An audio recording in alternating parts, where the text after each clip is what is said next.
Hey guys, Infidel1258 here. I want to do a quick video today just talking about the reward cards that came out and specifically how many they've already released. Also, just a comment on the evolving prices for these new reward cards. These things take time to find a floor. What is the reasonable amount to pay for these cards? Are there any ones that seem like an amazing deal for me right now? These are just my opinions, but I'm happy to share them with you. I love speculating about this stuff because I love this game. Because if you're new to the channel, I love Splinterlands and I cover it all day, every day because this game has changed my life.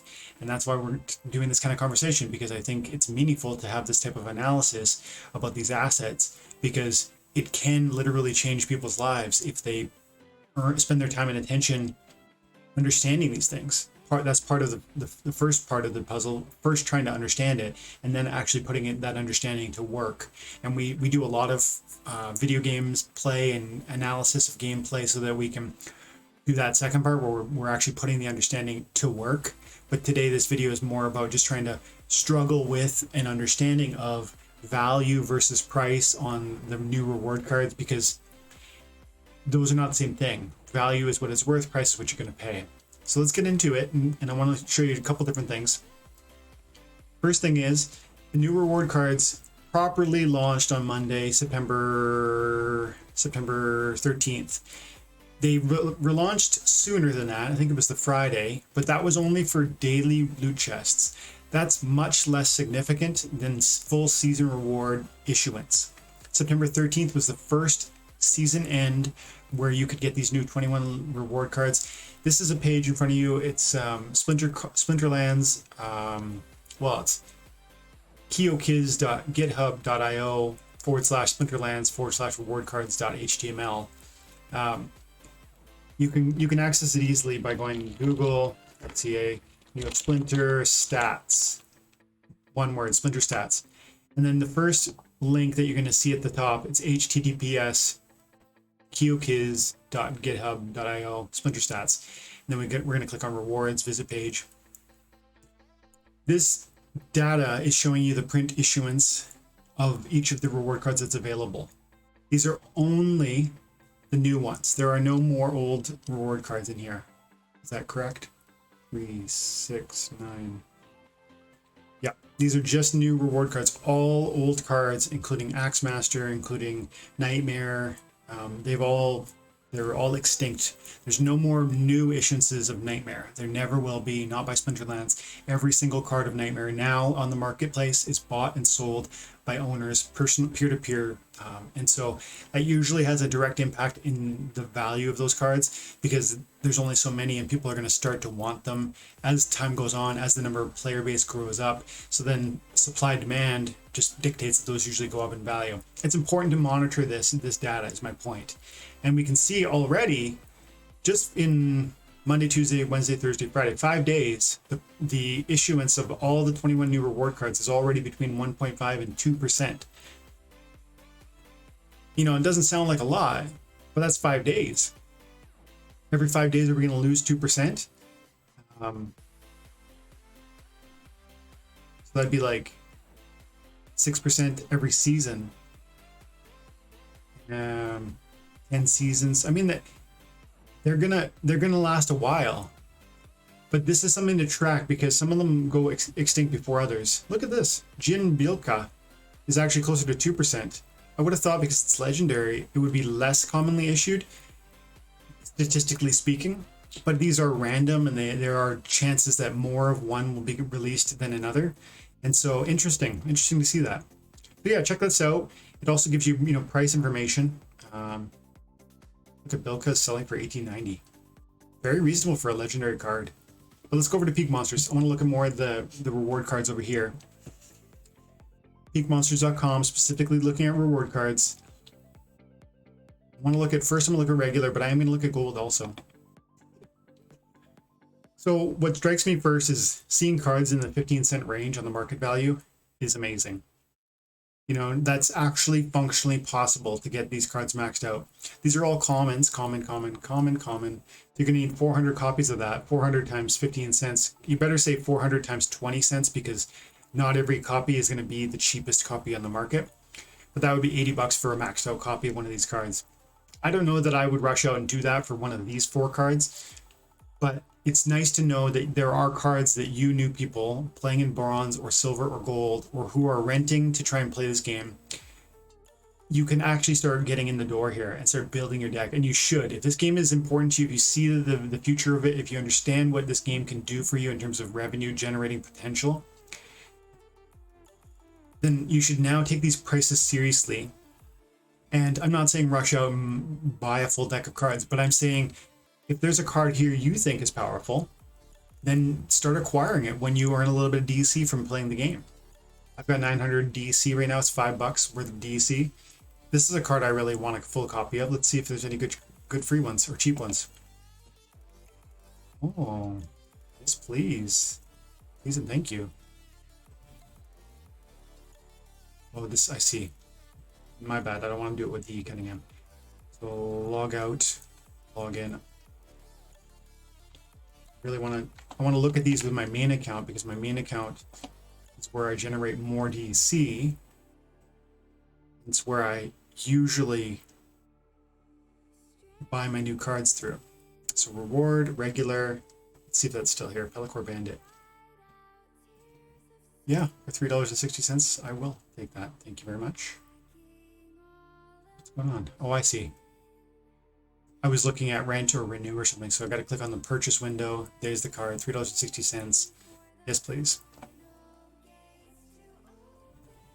Yeah, I mean, 20 cents for a sneak attack card.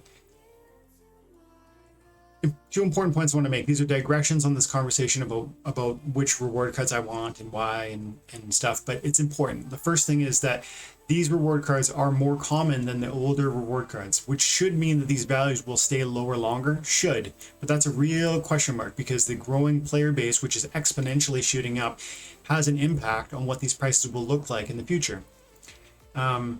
Also, because it's a newer card, it's possible that more and more and more saturation will come to the marketplace as more and more daily and season rewards are earned, and therefore this price might trend down for the next weeks, because like we just pointed out, it's only about 2% a week. If it's 2% a week, we probably have, what do we have? 2% a week. We have 50 weeks with this card, give or take, probably 45 to possibly 55 weeks with this card in circulation. It's possible for the next two or maybe 2 or 3 months, it's possible that this saturation is going to keep building and building and building. And if you're curious, you can look at things like the total available cards on the marketplace. 542 is quite a, it's not a small supply, but it is also, you need 400 to get a max copy. So it's not a lot, but it's not, 5 or 10. So these prices are generally reliable. 20 cents is starting to feel like maybe what this is going to go for. So is it a fair price? All those things I just said, but also look at some of the competitives like Saber Shark. It's not an old, it's an older card. Saber. How is this? Look at this card. It's 4 melee damage, 6 speed, 5 hearts at the highest level. 4, 6, 5. And you need 500 of them, and it's $2, $1.50 to $2 each. Like and it's the blue splinter also. You know what I mean? Like from an analysis, if I need a sneak attack monster for 3 mana, I could buy this one for how much? For $800, or I could buy the other one for $80. So even if this is slightly better, like I think this has 4 damage at the, this is 4 damage at the upper levels. What is that other one? Pellicor Bandit. 4 damage at the upper levels. It's 4, 6, and 5 also. It's the exact copy. And this one has flying also, which makes it more evasive. So I would argue this is a better card than Saber Shark. And Saber Shark's not going to be functional in the new in the new rank battle format. So this card has unique utility. It also has great power that we've seen has appreciated in cards like the Saber Shark. And so, yes, the Saber Shark was far less common than this card. It's roughly 20 times this Pellicor is roughly 20 times more common. But these prices, like, I mean, you can, there's not enough, even if it's 20 times more common, you have to know that there's not enough of this card for all of you to have a copy. It's like 10% of the population of the current number of players playing this game can get maxed out copies of these cards. So always remember that. Yes, there's a lot more of these, but they're not nearly enough for everyone to have it. If you want cards that are going to be functional and allow you to win, cards that have already shown themselves to have great utility, you can look at old examples of old cards and see how they compare to new versions like this and the Saber Shark and say, okay, yeah, that's going to give me a lot of power and ability and win potential. I'm going to slowly accumulate it as I see it, sub 20 cents. 50. I just bought, 20 copies at, I think, 17 cents each or something. And this is another one, Pellicor Mercenary. I really like this card. Remember, in the new format, we're not going to have cards like the Flesh Golem or Orc Splitter. So, Pellicor with his Retaliate and Self-Heal is kind of a combination of those two monsters. I think this card is going to see a lot of play, a lot of love. I think it's going to have a lot of price appreciation because people are going to like the, holy moly, look at this. 100 or 50 copies for 13 bucks. The idea that there would have been a card this functional and this, powerful for this little investment even a month ago felt like fiction, like it wouldn't have been possible. I'm not saying it won't go lower. That's what you have to remember about all these conversations, because like I said, there's only 2% of this card has ever been issued. In 2 months, there's going to be, roughly 16% more of this card out there. And so it's conceivable that the marketplace will continue to stockpile and that this card will continue to drop in value because of that. But personally, I look at those opportunities and I acquire cards as that begins to happen. That's why I go through this for myself, not just for you guys. I look at these things and I'm trying to begin to understand what are they going for now and what will happen as the amount of issuance has increased. It's probably likely to go down. But I want to accumulate all the way down. It's like dollar cost averaging, right? Because I think there's value to these cards beyond what the price is. 26 cents for a card that might replace the Orc Splitter or the Flesh Golem. I mean, those cards sell for dollars, several dollars per BCX. What else? This is another one I really like, the Twilight Basilisk. Very reasonable, 50 cents, and you're only going to need 115. One way that you guys might want to look at maximizing your 3 quick tips on finding great deals. 1, start by going to reward, because those are the newest cards that are being issued for free within loot chests. They're going to be cards that are going to be in circulation that people are going to be letting go for less than what they ultimately probably are going to be worth. So tip number 1, look at reward cards first. Tip number 2, look at the cheapest reward cards and ask, can they fill a niche on my deck? So don't get distracted by everybody else uses chain. Everybody else on the green for their main tank uses Flesh Golem. I can't use Harvester. Of course you can. You might not win in every instance versus the best other monsters, but this card, which is the cheapest card on the market, has utility and can definitely win matches. And so look for quality or quantity before you look for quality. And I say that knowing that you also need to look for quality. But cards like this that are being kind of discarded for 14 cents per BCX, you need to understand that they can allow you to win too. And for in some cases 1/10 the price of the meta cards. So tip 1, look at rewards first. Tip 2, look at the cheapest and understand that they can have utility to your deck also. And there was one more tip. Oh yeah, look at, right now we're just looking at the organized by reward and regular, and it's just cheapest to most expensive. But what if we go over to rare specifically, just looking at rare reward cards? Look at these ones. That's a different view. These are the cheapest reward cards. Are these, same question, are these uniquely positioned in a way that they might help your deck be more powerful immediately, even if they are not obviously meta cards? Exploding Rats might seem kind of niche or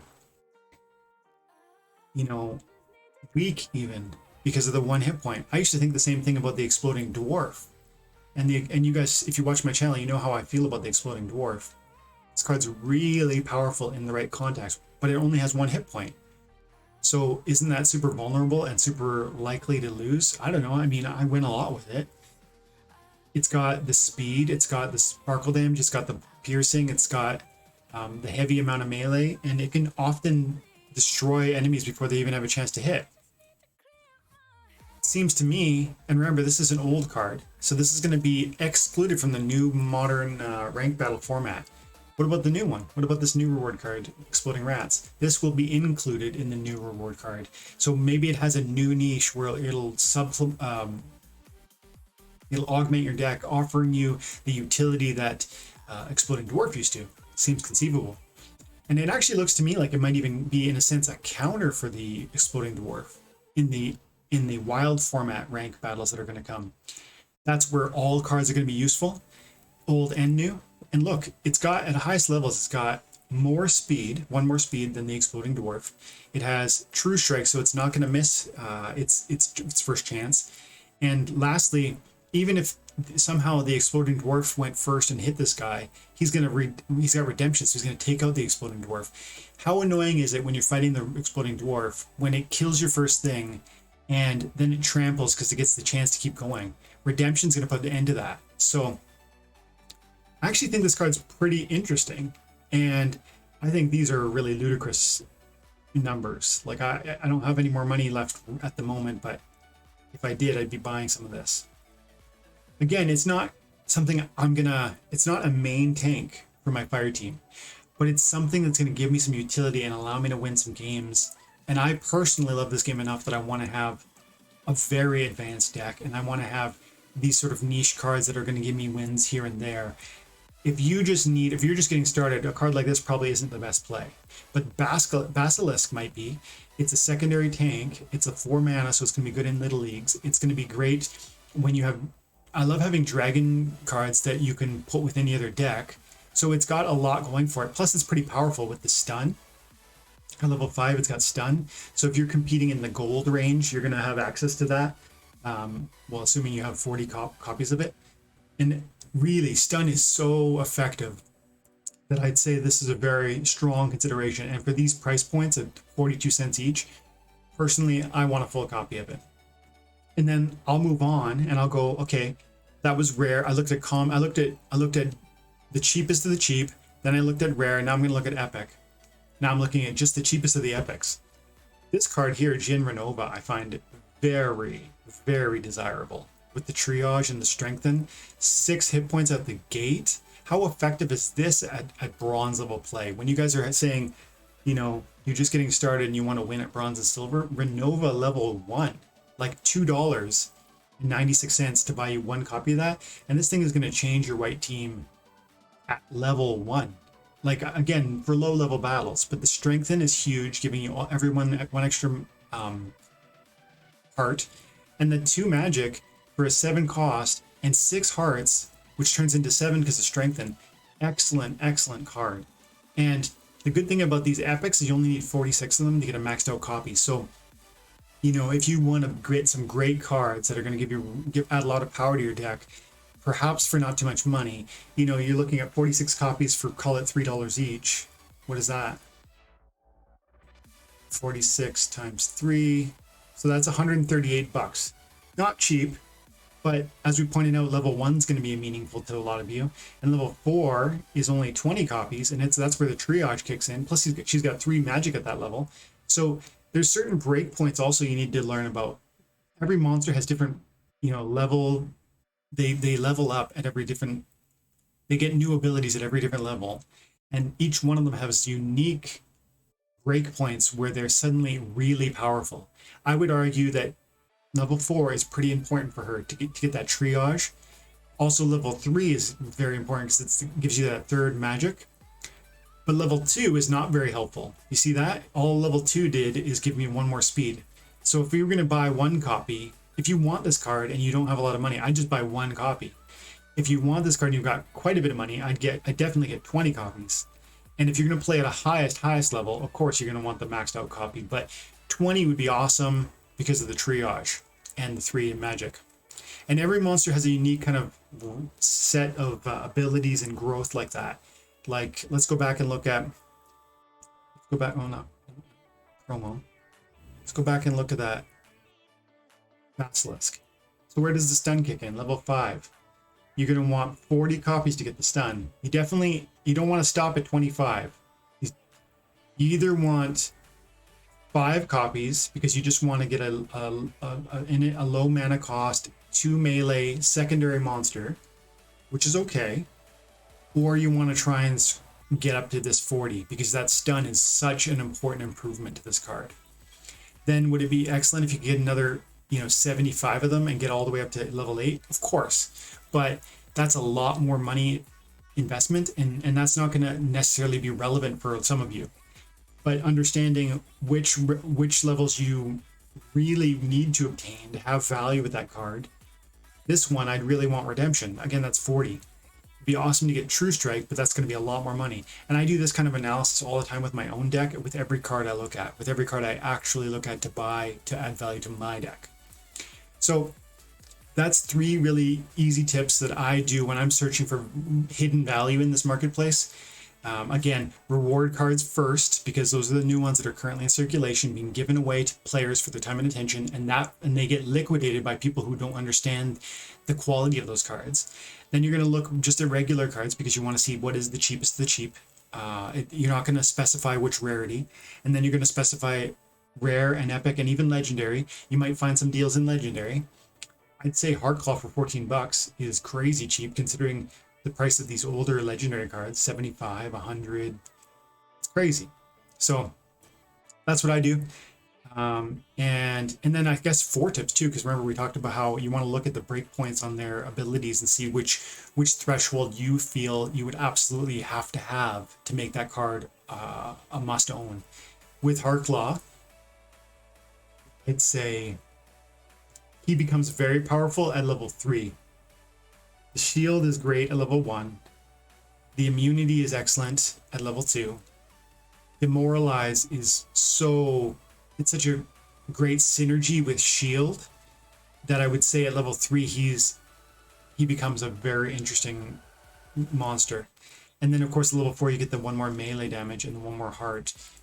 Yeah, I would want the max out copy, but I'm saying you need to understand how much money you've got to spend. You need to understand which league you're competing in, and you need to understand like which abilities do I really need if I'm going to in fact be investing in this monster. Bilka, he's got camouflage at level 1. I'd say you really want Void at least. You know what I mean? If I was going to get this card, I'd for sure get 3 copies, and that's going to be playable in in silver and in bronze you're going to get level 1, in silver you're going to get level 2, and he's still going to be quite functional in gold at that level. He's going to help you win. 3 would be excellent with the weekend, and of course you always want maxed out, but it's like the cost versus the reward, and understanding that at different levels I'm going to get more reward, perhaps disproportionate amounts of reward for less investment. That's what I would argue. I'm getting a level 2 with 3 of these at $17 each.